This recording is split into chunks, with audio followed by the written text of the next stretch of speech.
Sejam muito bem-vindos, esse é o canal Proposicrais, esse é o Explanamente número 6 e o tema que nós vamos abordar hoje é o selo anti-heresia da carta a Timóteo. O nosso texto de hoje será lido em uma tradução um pouco diferente. Hoje nós trabalharemos com a NVT, a nova versão transformadora, que tem uma linguagem mais atual, mas mesmo assim conserva o seu conteúdo literário muito bem. Nossa leitura então está em 1 Timóteo, no capítulo 3, do versículo 14 em diante, diz assim: Embora espero vê-lo em breve, escrevo-lhe estas coisas para que, se eu demorar, você saiba como as pessoas devem se comportar na casa de Deus. Ela é a igreja do Deus vivo, coluna e alicerce da verdade. Sem dúvida, esse é o grande segredo da nossa fé. Cristo foi revelado em corpo humano, justificado pelo Espírito, visto por anjos, anunciado às nações, crido em todo o mundo e levado para o céu em glória. Para a compreensão desse texto, é necessário que nós entendamos algumas coisas sobre a igreja de Éfeso. Eu já mencionei algumas coisas sobre isso em outros vídeos, sobre problemas e heresias que estavam acontecendo dentro da igreja de Éfeso. Portanto, nesse vídeo nós repassaremos alguns assuntos. Sabemos que essa carta foi enviada a Timóteo para ensiná-lo sobre alguns conceitos organizacionais da igreja e também para ensinar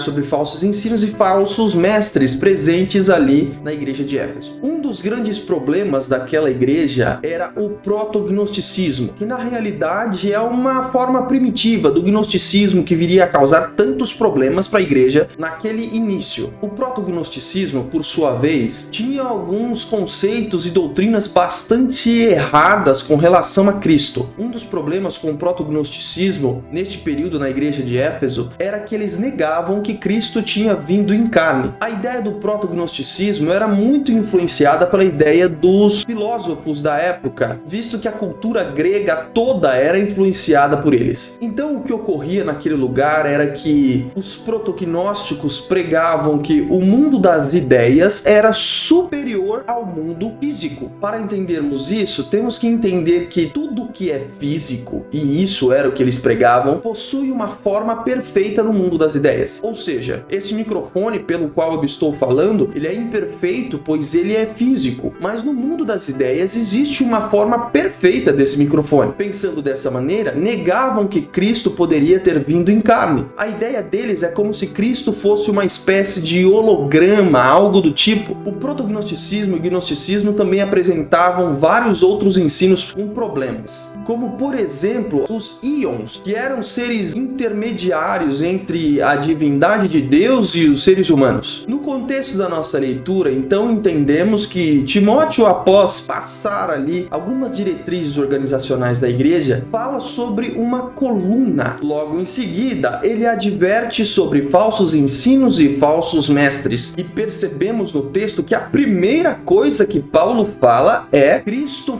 foi revelado em carne, em corpo humano, como é dito aqui na NVT. Logo em seguida, ele diz que Cristo foi justificado em espírito. O que compreendemos disso é que o estado de humilhação do Filho de Deus foi um breve período em que ele esteve aqui na terra, sendo justificado em espírito, triunfando então sobre o sofrimento e a morte de uma vez por todas. Sua morte e ressurreição então foi a prova cabal de que ele era de fato o Filho de Deus. Nosso próximo degrau então é visto por anjos. Na verdade, temos que compreender que Cristo foi testemunhado por anjos, como está descrito, por exemplo, em Mateus 28:2. Há outras passagens em que os anjos observam a Cristo e testemunham sua pessoa e seus milagres também. Então nós chegamos à última parte: anunciado às nações e crido em todo o mundo. É evidente que Cristo foi pregado aos gentios através dos apóstolos e foi crido sim pelas nações, como nós vemos até hoje, graças a Deus. E enfim, a palavra nos diz que ele foi levado ao céu em glória. Isso nos remete à ascensão de Cristo, quando a Shekinah de Deus o envolve e ele ascende em glória até os céus. Essa ideia então do gnosticismo aviltava contra Cristo ter vindo em carne, e isso implica diretamente na expiação dos nossos pecados, pois a promessa de Deus é que da linhagem da mulher viria um que pisaria na cabeça da serpente e foi através do seu sacrifício em carne que o nosso pecado foi perdoado. Se nós negarmos que Cristo veio em carne, então estamos dizendo que não houve morte nem ressurreição. Portanto, não houve está consumado. E não há perdão para nenhum homem, então, já que a ira de Deus não foi aplacada. O que quero tentar passar com esse vídeo é que ensinos bonitos nem sempre são algo bom. Muitas vezes isso pode ser algo nocivo. O que os gnósticos falavam soava bem aos ouvidos, mas no fim, aquilo distorcia e amaldiçoava as pessoas que acreditavam naquilo. Por isso é necessário que nós estejamos entendidos com a palavra e preparados para podermos discernir o que vem do Espírito Santo e o que não vem. Nesses poucos versículos que nós lemos aqui, vemos então uma estrutura feita de alguns princípios que são invioláveis, segundo a palavra de Deus. Se algum desses princípios for negado, então provavelmente aquilo que está sendo pregado é uma heresia, já que no início do versículo 16 ele diz: sem dúvida, esse é o grande segredo da nossa fé. Portanto, meus irmãos, mesmo que algo seja belo aos ouvidos, temos que prestar muita atenção no desenrolar dessa ideia, pois ela pode muito bem aviltar contra princípios inegociáveis da palavra de Deus. Eu espero que você tenha gostado desse ensino. Curte aí, comenta, compartilha esse vídeo com seus amigos, dá o like, marca o sininho e Deus abençoe a todos.